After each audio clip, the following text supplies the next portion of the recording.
You gotta repent, sir, for murdering babies. Why? Because it's a sin before God. Why? Wow. Stinky breath. Yeah, Why? that's pretty evil of you, sir. Yeah, I am. And I hope and pray that you... Yeah. Well, that's what you do to babies, huh? Yeah, I love it. You love it, huh? Yeah, I do. Okay, I hope that you come to Christ, sir. Oh, I never go to Christ. I hope that you come to Christ, No, sir. I don't go to Christ. Yeah, I don't listen to Christ. You will have a darkened heart, sir. I do have a darkened heart. Yeah. You have a darkened heart. I do very, very much so. And you will stand before God in judgment Yes, day. I will. Every day.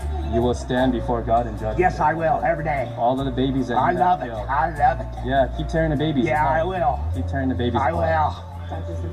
will. Keep tearing the babies apart. Yes, sir. The babies, their blood streams from the ground. Their blood streams from the ground. You are a murderer, sir. You are a murderer. As the Donald Trump rally got underway this weekend at the Treasure Island Hotel and Casino, a young man approached a police officer stationed at the event and asked for an autograph. Then, without warning, the man went for the officer's gun, trying to take it away, only to be quickly subdued. Authorities now say that Michael Sanford, 19, allegedly told the Secret Service that this was an attempt to kill Trump. A complaint obtained by ABC News claims Sanford, who has a British driver's license, had been planning to assassinate Trump for about a year. He allegedly told the Secret Service he had driven from California to Las Vegas on June 16th to kill Trump after seeing news reports that the candidate would be there. A day later, he went to a Vegas gun range to learn how to shoot. It's the latest security scare involving Trump, who also had a man try to rush the stage of an Ohio rally in March.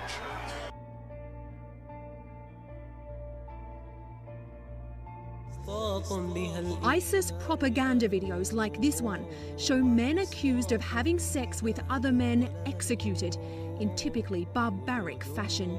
And it's not just under ISIS that gay and lesbian people face the death penalty. Same-sex sexual relations are illegal in more than 70 countries, but only in 7 predominantly Muslim states can you be sentenced to death for it. Ramtin Ebrahimipour told us he fled Iran last year after spending 3 months in prison for handing out leaflets against homophobia. They beat me, they tried to suffocate me with a pillow, and they stuck their shoes in my mouth, he said. Not all Muslim societies are intolerant of homosexuality. Here in Turkey, which is majority Muslim, gay sex was legalized in 1858. That's nearly 150 years before it finally became legal in all American states. Their sign said, "Our anger has reached its limit. Marines out." And they made sure nothing was lost in translation. We have been enduring cruel treatment over 70 years. The demands are decades old, but the recent rape and murder of a 20-year-old woman has renewed fury. What happened to her could have happened to me, said this student activist. Ex-Marine Kenneth Shinzado, a civilian base worker, is a prime suspect. He's been charged with abandoning the body in this park and is awaiting other charges. We're all equally horrified. Lieutenant General Lawrence Nicholson is the top U.S. military official on the island. After the death, he instituted a 30-day mourning period, banning off-base drinking and celebrations. We live in your towns and villages. To emphasize unity, the bases here are distributing this outreach video. If I may, all the outreach in the world isn't going to bring back the life of this woman who was killed. Horrible. Or console her family. Terrible. We are responsible. I am responsible. All I can tell you is we're doing everything we can to ensure that there's not another event. We have 50,000 Americans here every day working and well representing our nation. A very disturbing investigation this morning in Pennsylvania after 12 Amish girls were found at a home outside of Philadelphia. They were likely living in the basement of this house in Feasterville. They range from 18 years old to just 6 months. The homeowner, Lee Kaplan, is facing multiple charges, including statutory sexual assault. The secluded White House is where 51-year-old Lee Kaplan allegedly kept 12 Amish girls. I have 3 kids, and it's just so upsetting to know that there were so many girls. We've seen them. They watch us while our kids play in the backyard. The oldest of the girls is 18. Police believe her parents, Daniel and Sevilla Stoltzfus, gave her to Kaplan when she was 14 in exchange for help with their family's financial troubles. The woman now has 2 daughters, a 6-month-old and a 3-year-old. Kaplan is believed to be the father. According to our CBS station, KYW, Kaplan himself isn't Amish. Authorities arrested him Thursday after neighbor Jen Betts called Child Services.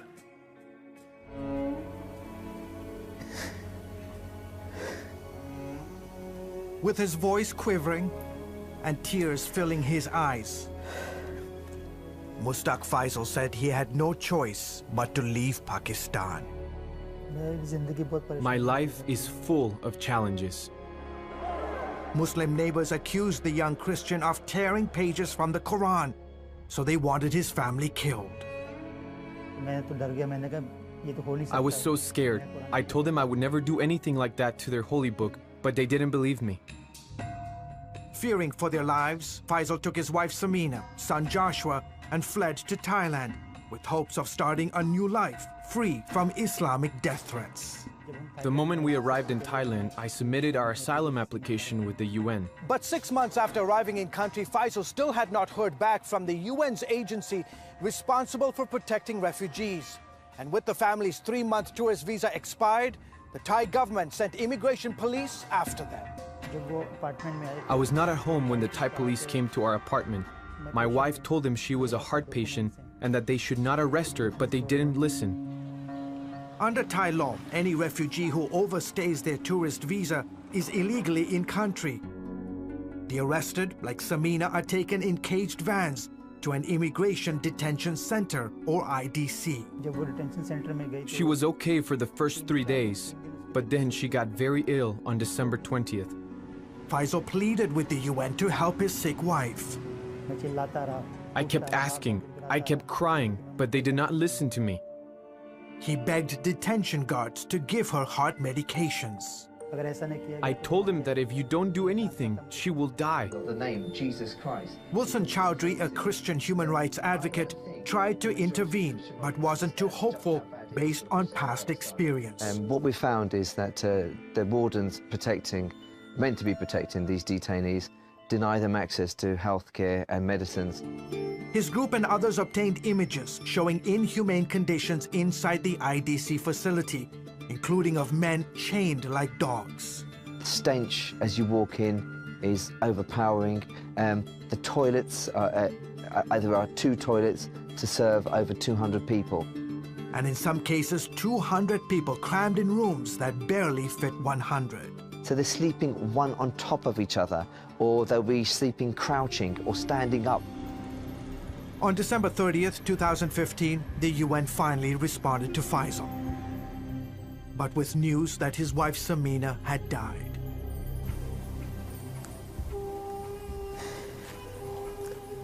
My life is so terrible right now. We face so many difficulties in Pakistan, and that's why we escaped to Thailand. Now I'm here, and my wife is dead. What am I supposed to do? My son keeps asking, where is mommy? But I don't have the courage to tell him the truth. 6 other Pakistani Christian refugees have died in Thai detention centers. More than 100,000 Pakistanis have fled their homeland because of rising Islamic violence. Reports say nearly 11,000 are in Thailand, many of them Christians. The problem is the government here doesn't want any refugees from anywhere. And since Thailand is not a signatory to a UN agreement on asylum seekers, folks like George Naz face a precarious future. We were treated as second-class citizens in Pakistan. Now we come here and we face similar conditions. Naz is a wanted man in Pakistan. In 2013, he was accused of blasphemy by an Islamic court, but escaped to Thailand. For now, he hides and waits. An illegal, with no right to work, no access to schools or hospitals. I'm scared to go outside my building because the immigration police or army can arrest me at any moment. CBN News visited a housing complex in Bangkok where scores of Pakistani Christian families are crammed into small apartments, many living illegally. For example, We live in one room with 4 other families. Our kids cannot go to school because they are also considered illegal. So the whole day we just sit at home. For a few hours on Sunday morning, a handful of Pakistani Christian families brave arrest to attend the secret church service. Stranded in Thailand for years, many here hope and pray for designated UN refugee status and eventually the chance to settle in a third country. In the meantime, a few Christian NGOs are helping them and others with food and living expenses. But the needs are overwhelming.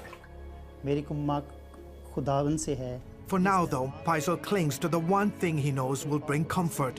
He reads verses from Psalm 121, reminding his son Joshua that it is God who will take care of all their needs. I trust in God. Only God can help us in our time of difficulties.